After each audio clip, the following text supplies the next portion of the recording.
बिस्मिल्लाहिर्रहमानिर्रहीम। मेरे पाकिस्तानियों, पिछले 10 साल में पाकिस्तान का कर्ज़ा 6,000 अरब से 30,000 अरब रुपए पे पहुंचा।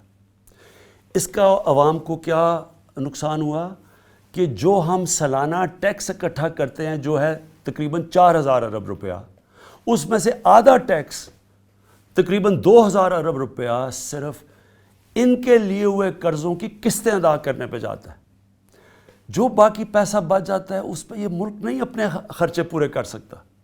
पाकिस्तानी वो कौम है जो बदकिस्मती से दुनिया में सबसे कम टैक्स देते हैं, लेकिन उन चंद मुल्कों में से हैं जो सबसे ज़्यादा खैरात देते हैं।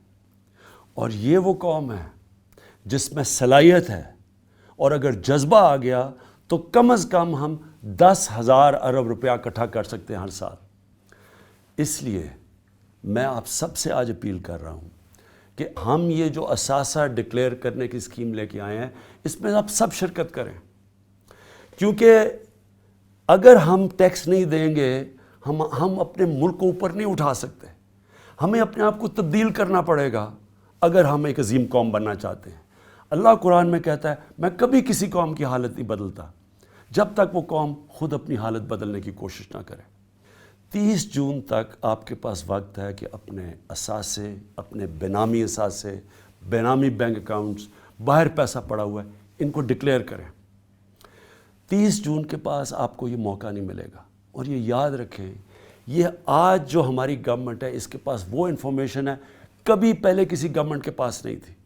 हमारे पास मुआहदे हुए हैं, बाहर से हमें प्रॉपर्टीज़ पाकिस्तानियों की, बैंक अकाउंट्स की उनकी इन्फॉर्मेशन आ रही है। हमारी एजेंसीज़ कोई पास इन्फॉर्मेशन है किसके पास बेनामी अकाउंट पड़े हैं, बेनामी प्रॉपर्टीज़ पड़ी है, ये कभी पहले हमारे पास नहीं थी।